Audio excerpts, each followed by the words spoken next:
The Ink and Paint Club podcast is intended for mature audiences only, so don't tell your parents! Listener discretion is advised. There's got to be a third one, right? First it was Space Jam, then it was Courage. Like, what is the third one going to be? The new Batman movie is going to have Batman rap. Oh, God. Rap. Oh, damn, okay, that was... The Bat rap. I want to hear Robert Pattinson rap in the bat suit. They gotta shoot right for that urban demographic. Hell yeah. My name is Batman, and I'm here to say I hate the Joker in a major way. You're listening to the Ink and Paint Club podcast, a proud member of the Geekly Grind Podcast Network. Hello, everybody. Welcome to the Ink and Paint Club podcast. My name is JD, and joining me is holy shit! It's a wild Kyle. He has appeared. Yeah, I'm glad you guys had me on the show for once. Glad you were available for once. Matt is here, Hi. and Aiden is here. Hey, I'm here too. Yeah, we got all the boys are here. All the boys. All the kids. All the kids were let back in the pool Yes. last week. Yeah. This week we are talking about the second season of Kid Cosmic, Craig McCracken's latest animated endeavor. I find it very strange we were already talking about season 2 about a show that came out in February, but then I remember it's Netflix, and Netflix just churns out animation like it's nothing somehow. I believe the production on these seasons of Kid Cosmic all happened concurrently. So that explains that for sure. Apparently, though, the second season does have a subtitle, kind of like how Infinity Train did. But this season is called Kid Cosmic and the Intergalactic Truck Stop. Yeah. Makes sense. What was the subtitle for the first season? I think it was just Kid Cosmic. I think it was just Kid Cosmic and the Local Heroes. Okay. I can remember. Like I don't remember it. 7 months ago was a lifetime, man. 7 months ago feels like it was 2 years ago. What the fuck? Yeah, something like that. But yep, we are here in season 2 of Kid Cosmic, and it continues to be just as charming of a show as it was months ago. We're picking up pretty much exactly when the last season let up, when the the small little desert truck stop town was teleported into outer space with everybody on board. With the goal of destroying the planet killer. Herodias, the planet killer. Herodias. Which I found very strange that, like, when they revealed that he is literally a planet that kills other planets. I kind of liked it because, like, it's just funny to me because, and we'll get more into this. His Herald character is like, he's part Thanos, part Galactus because he dresses like Galactus. He's like oh my god. So Phantos is basically like a culmination of all of the big cosmic Marvel villains. Yeah, and he's a little part Thanos, part Kang, part Galactus. And a little bit of Silver Surfer in terms of like what his whole goal is, because his whole deal is just he's constantly following Herodias because he's a massive fanboy of Herodias. Yeah, who is a giant planet. Yeah, and so Herodias is kind of like I'm not going to say quite like Ego the Living Planet because he doesn't have like a personality or anything, but he's a planet that does what Galactus does. He's Galactus without any personality. He's Galactus by way of the second live action Final Fantasy 4, the second Fantastic Four movie where you remember that moment in the Final Fantasy movie where they fight Thanos? Listen, give me a break. It's double F's. Actually, you know what? Marvel is Disney now. Kingdom Hearts is Disney and Square. We can make this happen. I was very surprised they didn't dip into any sort of Marvel or Star Wars stuff for that new Kingdom Hearts. It's only a matter of time before they start doing that. Give them time. Kingdom Hearts is not going anywhere. It just takes forever between entries. Right. Sorry,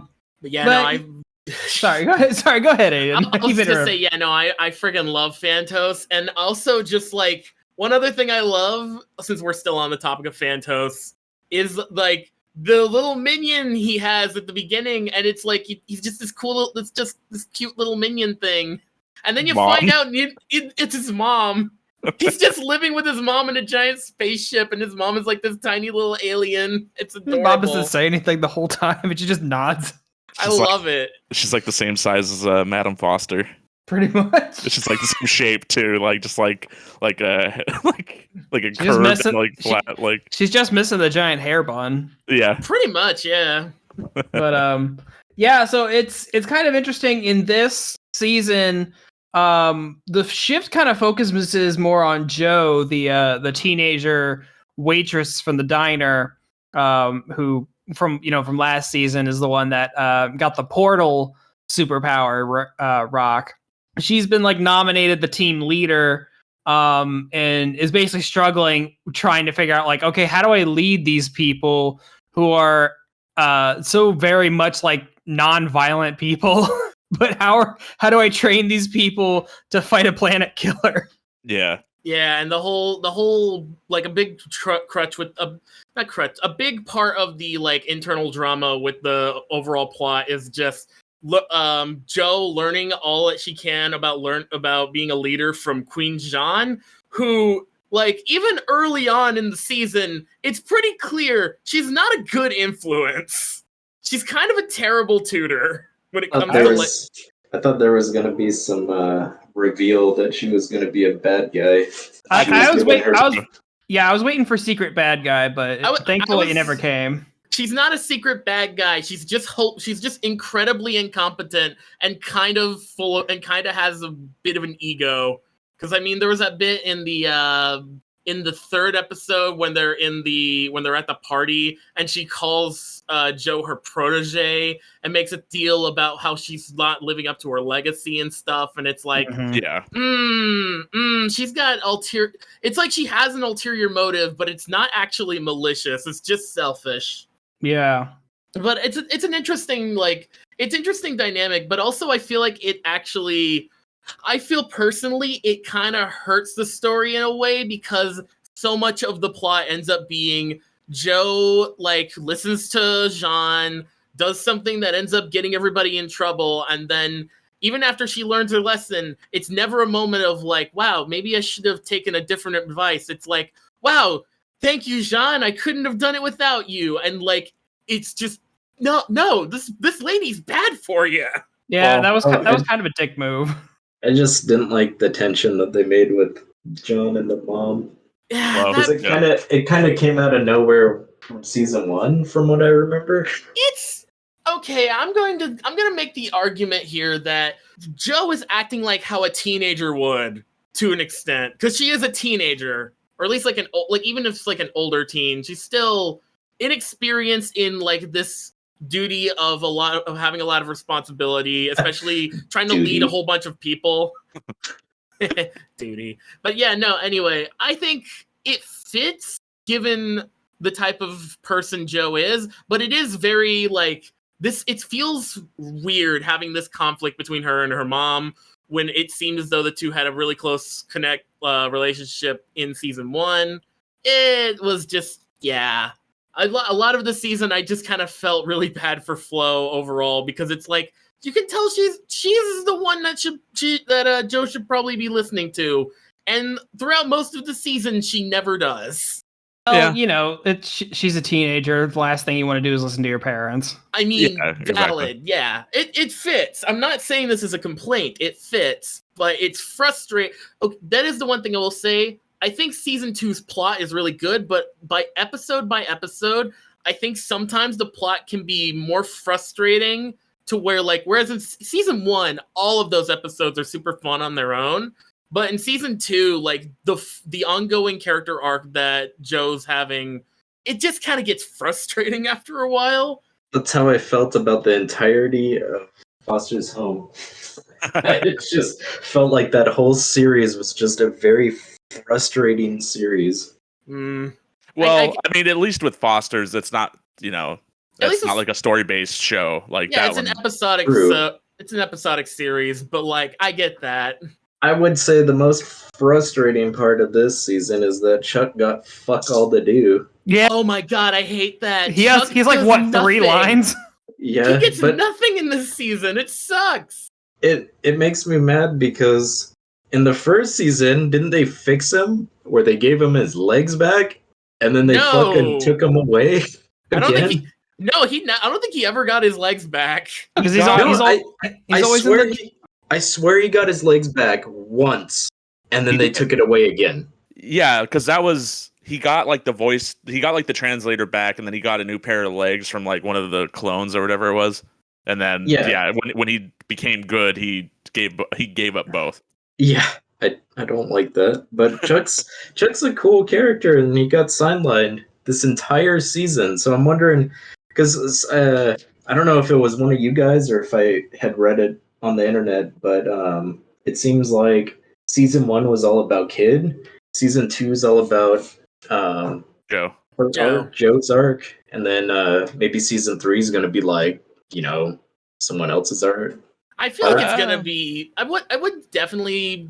Here's the thing, and we'll probably go into this more when we talk about the final episode. But like, season 2 ends in a way where I don't know. I know what they're going to do, and I know where they're going with it. But in terms of just advancing the story, I don't know what they'll do next. Because honestly, season 2, I feel like had such a satisfying ending. Yeah. Even with all my frustrations with the plot, the ending is so satisfying that I honestly don't mind the fact that 3 is all we're getting, because 2 was just good on its own. Like, it's the way they I agree. The way they ended it, it just felt like, okay, the planet's saved. I'm like, okay, cool. And then like right the last second, these government people come in and be like, okay, well now we're gonna go do this whole other thing. I'm like, okay. Admittedly, it is probably the best callback and homage to a creator's older work that I've ever seen. Let's get back to that because I do want to talk about that. Yeah, for we'll sure. talk about the government ladies. Yeah, we'll talk about that later. As We far gotta as- get back on track. As far as like if season 3 is going to follow any particular arc, like for a specific character, I don't know, because season 1 was 10 episodes. This second season was 8 episodes, and it's confirmed that the next season is the last, and it's only 6 episodes.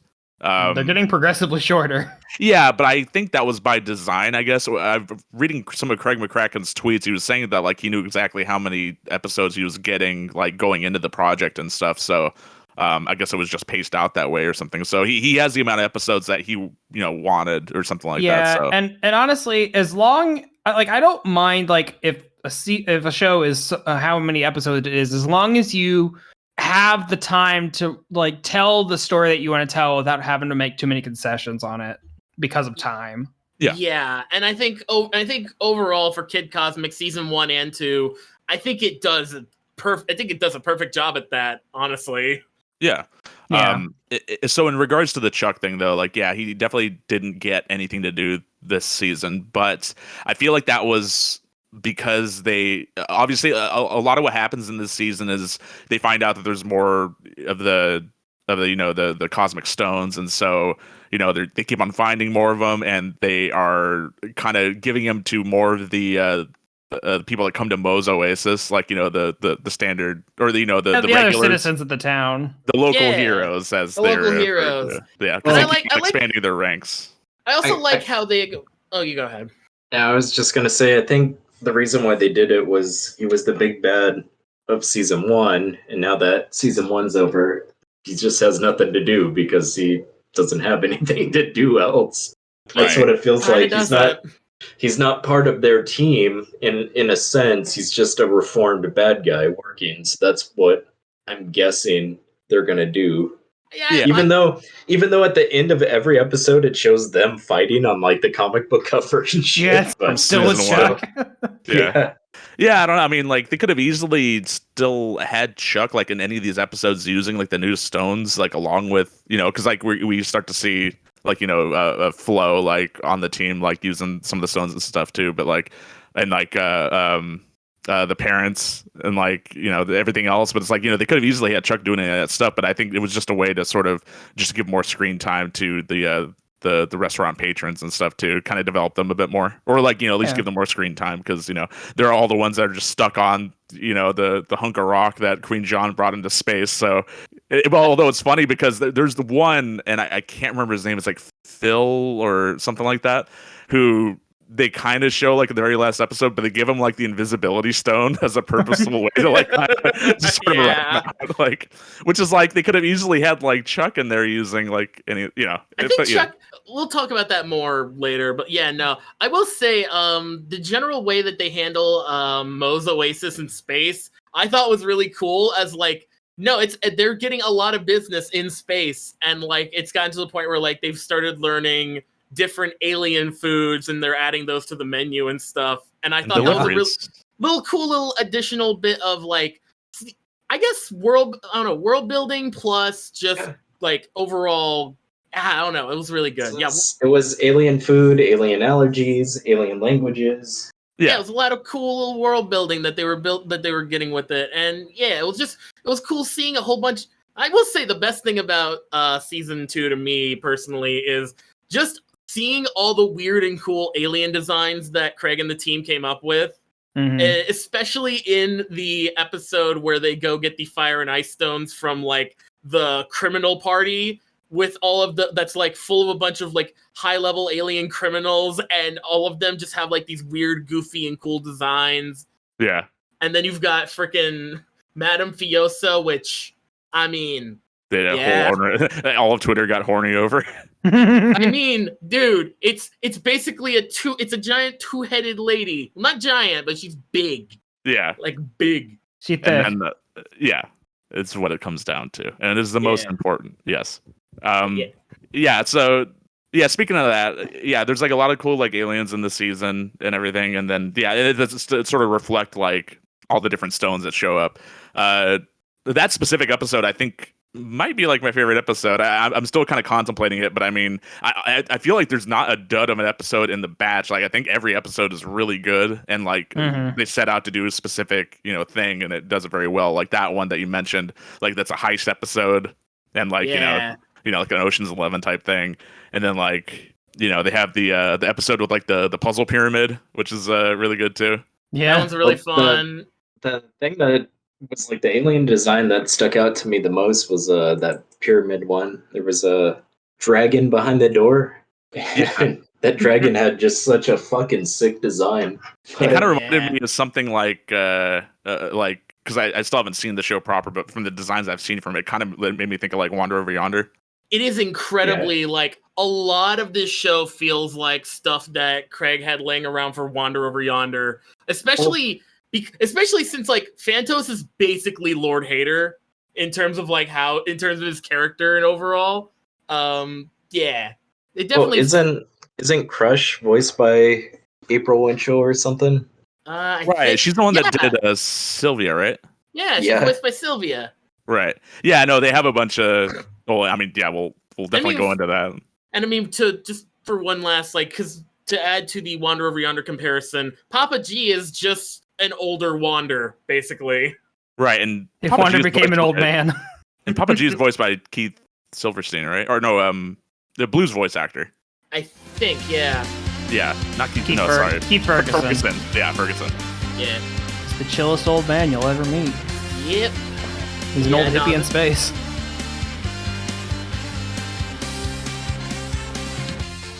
Jeremy Snow here, owner and editor-in-chief of The Geekly Grind. I'm interrupting your awesome, regularly scheduled programming to ensure that you know about our Geekly Grind podcast network, of which this show is a treasured member of.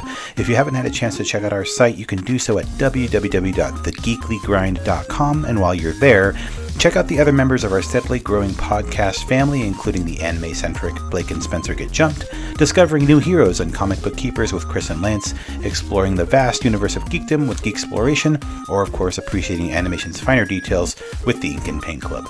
Escape your weekly grind at the Geekly Grind.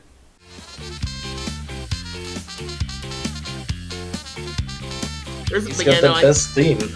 Oh, easy. The Papa G Stomp. That just goes hard. And speaking of, I gotta say, while Season 2's OST is still pretty good, but I do think that Season 1 just has more memorable little songs. But like, I don't know. I really still love that they keep the garage rock aesthetic of the music whenever shit gets serious. Yeah, it's great. It's great.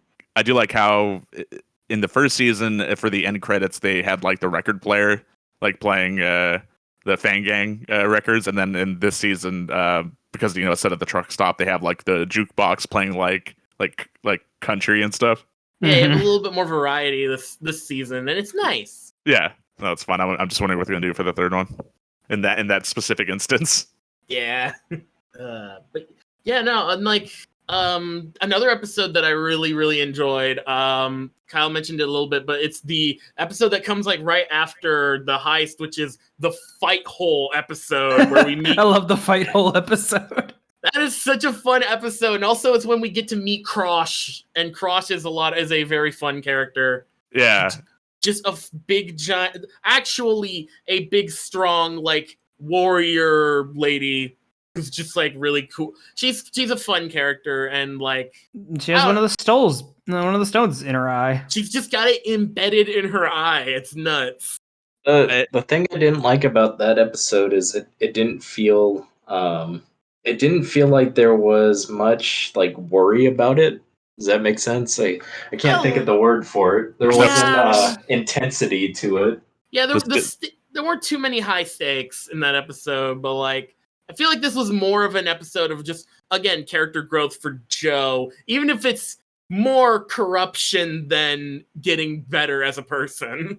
Yeah. True. I think a big gladiator fight thing needs like some sort of intensity, and this one didn't really have that to it. I mean, once they started adding the lava, I felt there was some intensity, but I understand what you mean. Yeah, because I mean, the whole point of it was to get other competitors out of the hole. If it was like a thing where it's like, oh, battle to the death, like, yeah, that would have been. Well, most of it was just her getting her teammates out of the fucking hole. It wasn't so much of other aliens. It was just her fighting her other teammates, and it's like that's one of those things where it's people you already met. You kind of want to see the different designs for aliens and shit, especially alien warriors. Something you want to see, but focus more on other people. I mean, I get it for the context of what they were going for, is that like, Joe is trying to like really prove herself after the whole heist debacle, and she finds out about this fighting competition, and basically is like, I can be strong because obviously she has to be, because the other people aren't like exactly fighters. So I can see where she feels threatened because everyone is coming back to bring her back, and she's like, no, I have to do this like to prove something to myself. But I do get what you mean by like you'd rather see Joe fight off the other aliens, but I guess like in a way to really kind of further her character, I get why they did it the way they did. And I think it works in a sense that like the whole like arc that Joe goes through is like basically all of Jean's lessons that she teaches her are about being about her being stronger, and her basically forcing the local heroes to do stuff, and like being able to win no matter what it takes. And we learn, probably not the best. Those probably aren't the best strategies, especially since, well, the local heroes are just a bunch of like, they're not even heroes or fighters. They're just people. They're just random people who got teleported into space, and now they have to all try to fight a giant like monster, not monster, planet destroying planet. Yeah, and I mean that's kind of what this whole season leads up to, is that Joe is trying to fit all the other citizens into this mold, that because the queen is like telling her like, this is how you be an effective leader. You're like you're cutthroat. You do what's for the best by any means. And it's not until the very end where Joe really like realizes that was not the right way to approach trying to get these people to stop this planet thing. It's like you need to let them be the people they are, and work in what ways that is most effective for them. Yeah, that's kind of just, that's the general like arc that goes through. And I like that, like it's not just Joe that goes through that arc. It's also like Jean that goes through that arc to an extent. Yeah, Jean by the end kind of like realizes like, oh, I've been kind of being an asshole this whole time. I might have been teaching her the wrong thing. But I mean, she was a ruler of an entire planet, and she's the last survivor of her species. So yeah, she's just going off what she knows. Which must have not been great, given how this is how she leads people. Well, they even throw that back in her face at one point, and it's like, you led all your own people that way, and where are they now? Yeah, they show the little flashback of Jean with the other like keepers of the rings that you see at the end of the first season, and they show like exactly what happened. Like, they tried to fight Herodias, and then that didn't happen. Yeah, they just got fucking sucked up into the planet's surface. Yeah. But I think we should probably talk about that. The revelation that because Herodias is going around killing other planets, that's creating other stones of power. So. Last season we had like Kid had flight, Joe has portals, Papa G has multiplication, Tuna, who is my favorite character, has future foresight, and Rosa. Thank you, I was blanking on her name. She has giant powers. But now we're getting fire and ice powers, super speed, multiple arms, stretchy limbs, and invisibility. And the one that Kid gets shafted with this season, which ends up being the most important. It's just goo. He turns into slime. I will say, okay, one thing I am a little frustrated by, because it was a big part of Kid's arc, is he never gets the stone. He never gets his old stone back until the end, and even then, he barely gets to use it. But I think that's what makes it funny, is the fact that he's shadowed with this. He complains for the entire season of like, why do I have to have the slime power? I want my telekinesis stone back. It never gets it back, but it turns out the slime thing was the key to their success the entire time. Yeah, I know. I was thinking that they were starting to overdo like the joke about him getting like the sucky ring, and then when it was revealed, like, oh, actually, this is the thing that led to them defeating Herodias. It's like, okay, well, then that was a pretty good build up to that revelation. At least in one of the best scenes where they all turn into goo, and they come back at the end after they turn into one giant pile of goo, and all their parts are mismatched. Oh, that bit was funny. But yeah, no, I understand the reasoning for it. It's the same kind of revelation that Kid had with the telekinesis ring. Also, I love the running gag that he can't pronounce telekinesis until like the very end, and it's really funny. Yeah, but, like, Papa G's about to correct him again. He's like, oh wait, no, you got it right that time. But it just, part of me is just a little like, I don't know. I liked Kid's arc of learning that it was telekinesis, and I was really hoping that there, like season 2, he would learn how to utilize that more.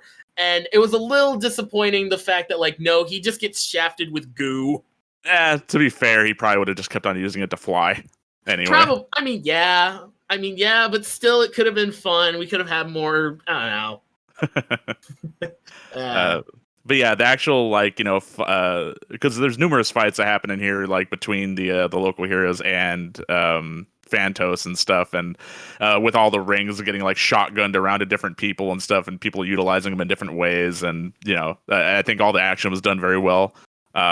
Especially like in the last 2 to 3 episodes where he gets all the rings and summons Herodias to destroy the the truck stop and everything, and then oh my god, that the big revelation, the big like sort of the big thing with the big fight with that, where it's like Herodias is teleported to the truck stop, and it looks like everything's ruined, but then Joe comes in with a fleet of people who just are big fans of the restaurant and all the people that they've helped out throughout the entire season, and they all come in to help fight Herodias. It's just really, really satisfying, because it's adding to that little bit of world building that they established from the first episode and other episodes afterwards, and it all comes back in a really cool and fun way.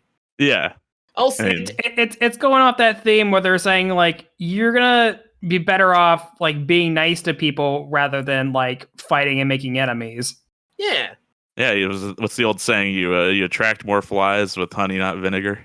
Yeah, exactly. Yeah, exactly. And but God, see all the different like yeah, just like the bounty hunters and like the bad guys, like the space criminals and like like a bunch of like aliens in an RV park and like The family in the RV park is my favorite. Just the fleet of UPS drivers. the space truckers and stuff. Yeah, so it's fun to see like a bunch of these different groups getting together.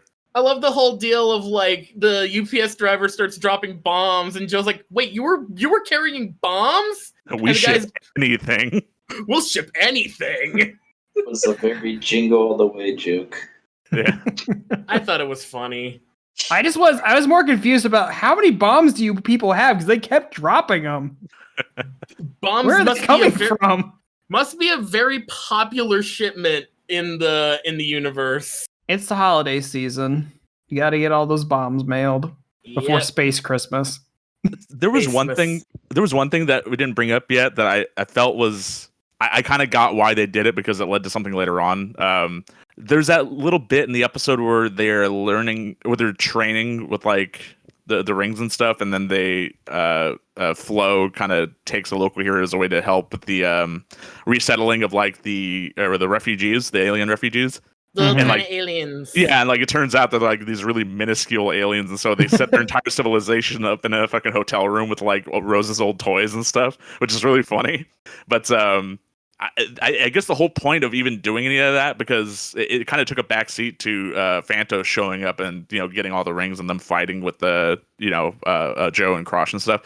I guess the whole setup for that civilization being there was so that Jean wasn't part of the fight in like the episode that came after, because she stayed behind to protect the civilization. Mm-hmm. I guess that was the whole point behind that, because they needed an excuse for her to be there. Like, Well, I mean, also she kind of got her arm ripped off, she did get her arm ripped off. Yeah. which I find addingly disturbing that Phantos rips her arm off and then starts walking around cracking it like a whip. That's legitimately kind of fucking raw though. Yeah, just like all the electricity crackling out of it. Yeah. But yeah, no, they needed that so that she can have her big little moment of redemption. Yeah. Yeah. It was just it's a very specific like setup thing though that they needed to happen. So Yeah, Kyle, were you trying to say something? I don't remember. Fair enough. well, so we kind of covered like a lot of the stuff already. Should we bring up the big reveal at the end? Yeah. So I can't believe it. I can't believe I am fucking so I'm kind of mad because I got spoiled on this way before I got a chance to see it, so I knew it was coming. Actually, I spent the entire season wondering when it was going to happen. But yeah, at the end of the season, they get back to Earth. Obviously, they're teleported back to Earth, and the diner's gone. Yeah, the diner's gone because it was taken to space and then blown up, so they've got no home anymore. But they are immediately greeted by a government agency, the Planet Protection Group. The Yeah, PPG. the PPG, and they are greeted by three women who Agent Pink, Agent Blue, and Agent Green. who they might have some familiar voices if you really pay attention. They might have some familiar designs even if you look at them for long enough. Yeah, it's just it's the Powerpuff Girls, guys. Craig made the Powerpuff Girls into adult secret agents, and Kid Cosmic is going to team up with them next season and hunt stones around the planet. I was so fun. I'm so glad I didn't get spoiled on that, because like when it happened, like I was starting to turn the wheels in my head. I was like, "Huh, that's funny. They're like the same colors as the Powerpuff Girls." And I was listening to them talk, and I was like, "Oh my god, wait, no, that's actually them. That's fucking Kathy Cavadini, E.G. Daily, and Tara Strong." I'm like, "Holy shit!" And it's a fucking PPG. And I was like, "Oh my god, that's amazing. That's incredible." Like I said earlier, it's like the best callback and homage to a creator's older work that they could have done, because just it came out of nowhere. It was real, and then yeah, I'm excited. That part alone has me excited for whatever season 3 is going to be, and also the idea play like a bigger part in that, just because you can't just drop them in as like. I mean, they could just keep it to like a cameo, kind of like that. But I would love for them to be like a bigger part in season. I don't 3. know, because they're shown like in the next season, they're going to go to the big city, and there's a big building with the letters PPG on the side of it. I assume they're pretty high up in the organization. I hope so. I want to see more of them. Now, where are we going to guess that the fucking head of the organization is either going to look like the mayor or the professor? I think if the only thing that would suck about that is if it was the professor, it wouldn't be Tom Kane voicing him because he had to retire. Unfortunately, I'm gonna say could be his last role. You never know.